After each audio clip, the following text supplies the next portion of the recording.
It has been more than 15 decades since the first laborers from Solomon Islands arrived in Fiji.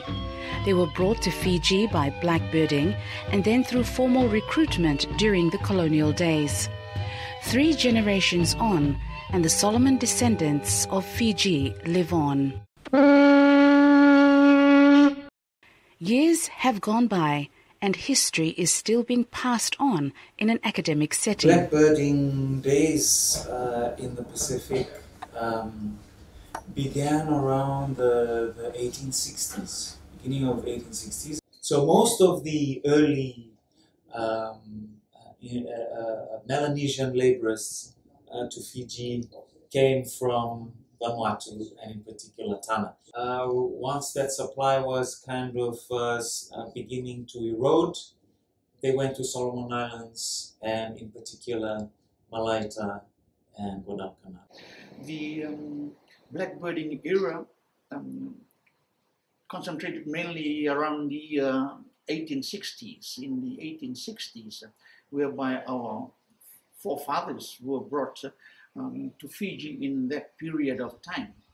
And then later on, followed by the more systematic indentured labor system, for which others of our forefathers came later than the ones who came earlier in the blackbirding period.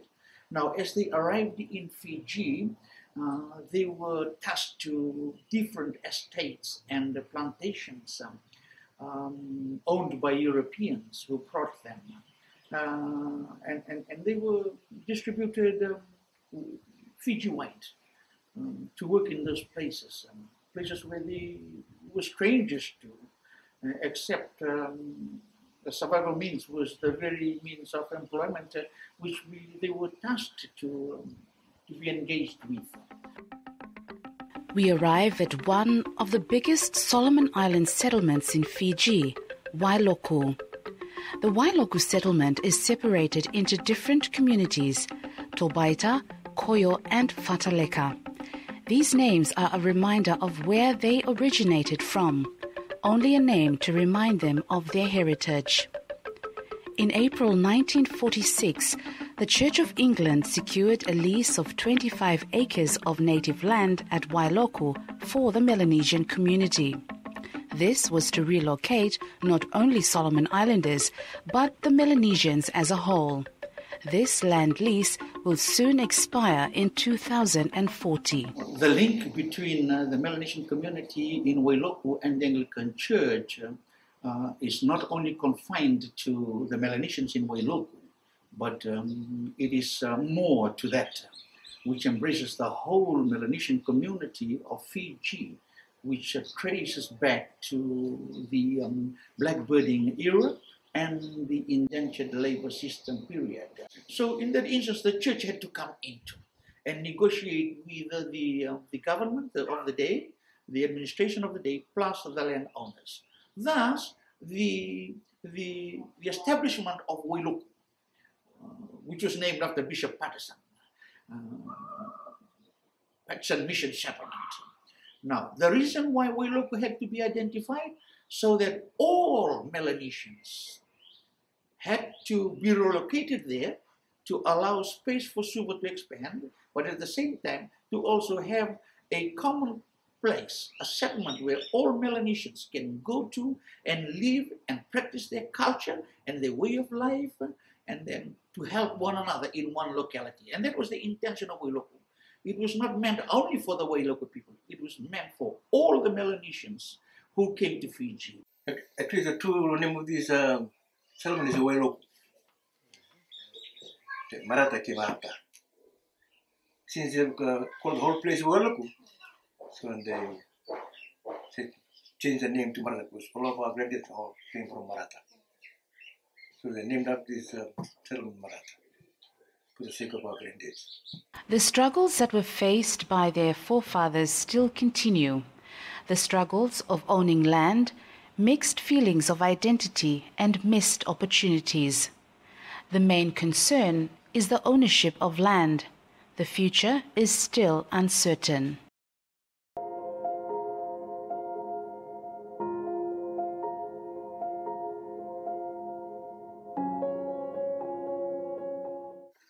So I wish I'll be still alive when the lease expired to see what's going to happen. As I've already said, for those of us who've got money, they can buy the piece of land to stay. For those who can't afford, where will they live? How will they survive? Only God knows what's going to happen to our future generation.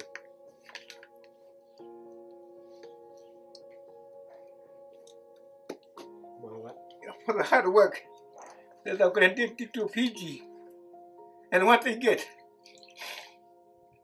peanuts.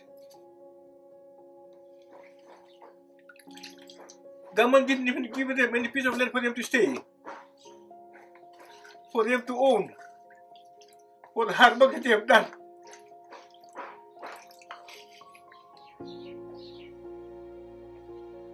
All these roads here and Suba, even the super wharf, they build it. And what do they get in return? Nothing.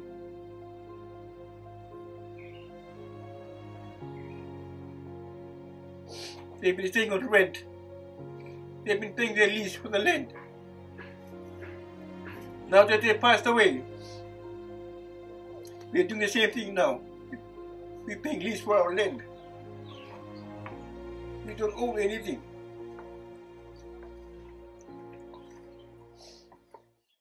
Emma Fakabu is born and lives all her life in Fiji, yet she has no access to full citizenship and faces missed opportunities. As Solomon people, they don't allow us to loan in development bank. We are out from the development bank. And like some others government organization, we are not accountable. In Fijian, they say Ngalomai, that means I swam to Fiji. So that means I don't belong here. Yes. They always taunt me that in high school. I had to go crying to the principal to come and get the kid who did that. Because, at times I had to tell them, well, because of us, Fiji is in a good place. Because of my forefathers, Fiji is developing. Hey Solomon, yes. It creates, a very, it sounds more racist, you know? Yeah. But then, it's sad, because after all what our forefathers did, but yet we can't even get a decent piece of land unless we buy, And then because of that, look around the village, majority has no good jobs. Although there are many unanswered questions, there is still time and hope that Solomon Island descendants in Fiji will be recognized for their hard work that their ancestors did for Fiji. I find this opportunity as a golden opportunity for me. It does not come by now and then in my life or in the lives of my people. But especially for me, to have this opportunity to be asked something with regards to who I really am, or to be asked with my identity. This is the golden opportunity I wish to express myself. So I don't do this very often, but when I do it, it comes from the depth of my being. This is who I am. This is the only opportunity to tell the mass that I am a true son of Malaki. I'm a true son of Fatalaka. It's in my blood.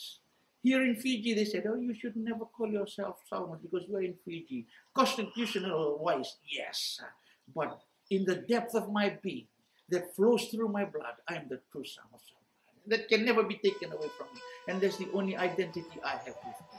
And to throw out all these questions and answers, I find relieved and I find myself so excited and happy to have this wonderful and golden opportunity just to express who I am, my feelings about my identity.